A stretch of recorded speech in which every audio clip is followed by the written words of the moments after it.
За. Тунгаагч явсан газрын сониг ярих уу? За.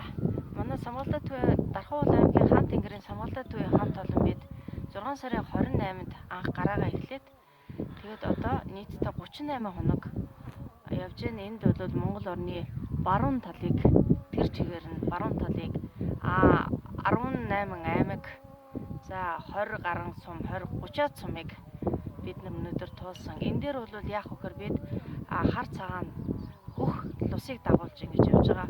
Өнөөдрийн үед бол бид онгоны 13 овоо гэдэг энэ гайхамшигтай овоон дээр гарч ирээд байна. Энд бол яах вөхөр онгоны 13 овоог тарьсан 360 нур 17 гол байдаг.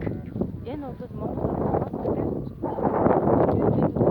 лусыг дэж өнөөдөр лусынхаа одоо энэ тахилга ямиг хийж лусаа харагдаж ингээд манай удал зарингууд өнөөдөр одоо бөөлөлтөд эхлээ сууж байна. Энийг дуусны дараа маргааш бид бүрэн ханыг зорино. Энэ уртрагийн даваа гэж бас нэг гайхамшигтай даваг. Бараг 10 цаг гарan машинаар маш өндөр уулаг давж бүрэн хаан хайхан дээр очиж тэнд мөн адилхан одоо лусаа татаж ингэж л явж байна да. Явах юм ажиллагаатай л байна. Тэгээд ер нь явсан газраар энэ сонин сайхан юу их байгаа юм. Газраа сонин сайхан гэхээр энэ бол бидний гол зорилго 2017 оны гол зорилго нь юу гэхээр маш олон аймаг сумдуудаас Хаан тэнгэрийн Самгалдаа төвийн хамт олонд өсөлт ирүүлжсэн 16 онд. Яагаад гэхээр энэ олон аимшиг их ган хур бороогүй гангийн байдалтай юм болсон байна.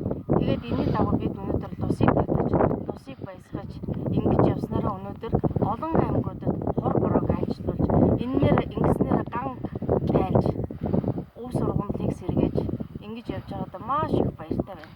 Одоо онгон мөрлөөс бороо орох юм шиг байна тий. Одоо тун удалгүй орлоо. Эндээс борооны үйл гараад ирлээ. Цэнхэртэй тэглэлээ. Энэ бол бидний ажлын үнэхээр гайхамшигтай үр дүнгийн нэг. Хоёрдугаар сардгаас татсан бороо одоо айлчлаад ирлээ дээ. Тун удалгүй. За дараагийнхаа бичлэгийг баян уулынхаа арзан